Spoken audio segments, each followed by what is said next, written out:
Dustine Rodier. My name's Brandon Rodier. I grew up in Vancouver and moved here a couple years ago.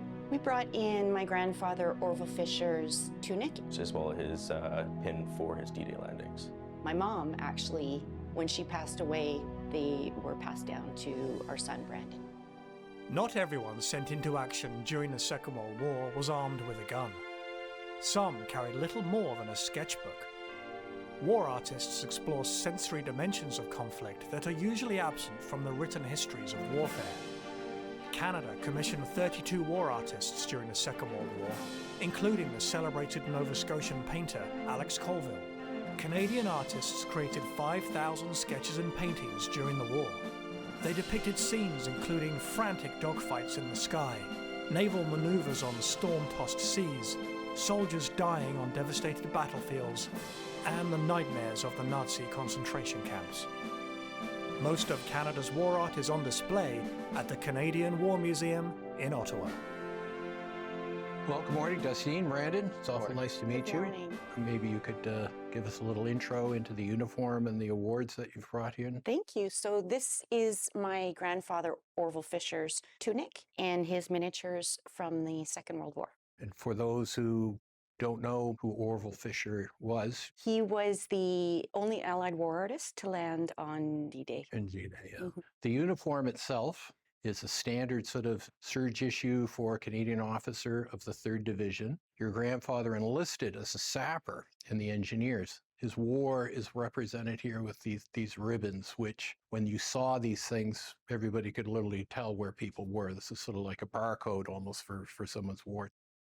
These are miniatures of the full-size medals that your grandfather had been awarded. This is a particularly interesting one, is the active service pin. These were issued to serving personnel in the Canadian Army before they were sent overseas. So that pin allowed anyone to know that he was doing his part. So you don't really see too many of the active service pins anymore.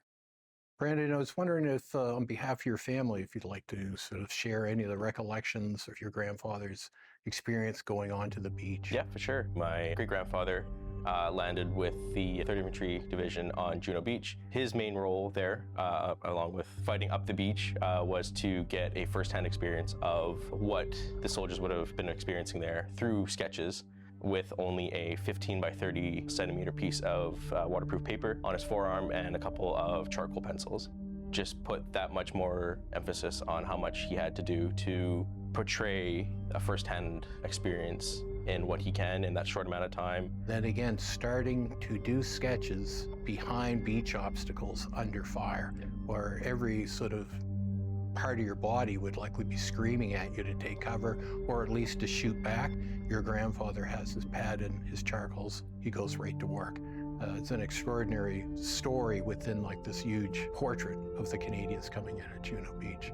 Your grandfather's famous painting of the landing on Juno Beach is this iconic aspect of D-Day in Canadian World War II history. D-Day is the long-awaited invasion of the continent of Europe from the West. This is the culmination of an enormous effort, an international effort, and Canada taking part in this. Their grandfather is witness to that, and on a daily basis records the hardship and the slaughter that is Normandy. He wasn't very open in talking about what he'd gone through. Once in a while, he would share a story. For example, he went through 7 Jeep drivers throughout the course of being overseas. I think with everything that he went through, he came back with baggage. Looking back, I do believe that he was suffering, and we're doing so much better in society, learning about and accepting and being open about talking about, PTSD. Back then they had nothing. They came back from the war and that's it. Have a nice life. Makes me even more sad for, these men and women that have served and given up so much of their lives for so long. They come back and are expected to just slide right back into society with no support. So. And you're right, again, like people would come back and it was like you just kind of put that away and the war will always be with them.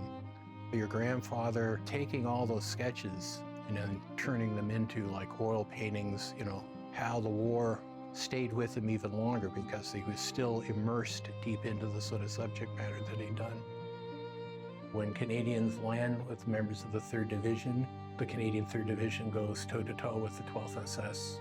The combat is absolutely horrendous. What they'll endure, it's a long, ugly battle, the campaign for Normandy. I was wondering if you could share with us any sort of recollections of your grandfather, like what he was like as a person. Absolutely. He was an incredibly creative person, very kind. He and I spent a lot of time together, and we would talk. And I remember it was just he and I, and he was getting older by then, and he put his hand on my hand and he said, "Don't feel bad when I die. I don't want you to be sad." He said, "I've had a good life. I've done everything that I wanted to do, and I'm happy."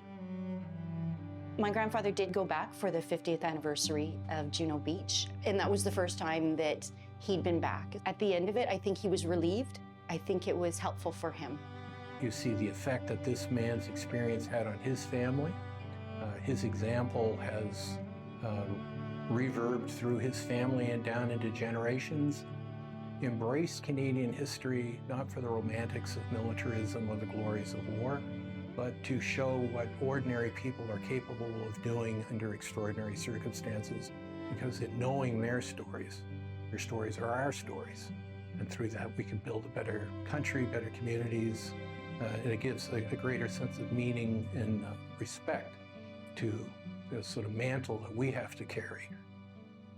Now, we were talking a little earlier, too, about your grandfather's awards and his uniform. And of course, you know, we never asked to have it donated. But at the Army Museum, we have had an artist in residence program for a number of years. Keeping with that, we were wondering, perhaps on behalf of the museum, if you'd ever be interested in loaning your grandfather's uniform, where we could highlight his role and his sort of legacy to the memory of that Second World War generation. We'd be happy to. That would be something that we would be pleased to take part in. Well, it'd be a great honor. It's just been really an amazing thing to meet you and to have a contact with the captain's family.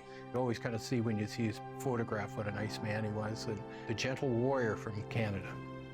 To have his tunic and his medals displayed as part of an exhibit to support the war art program and people that have served and have come back and are using art as a way to potentially heal, we'd be proud to take part in that.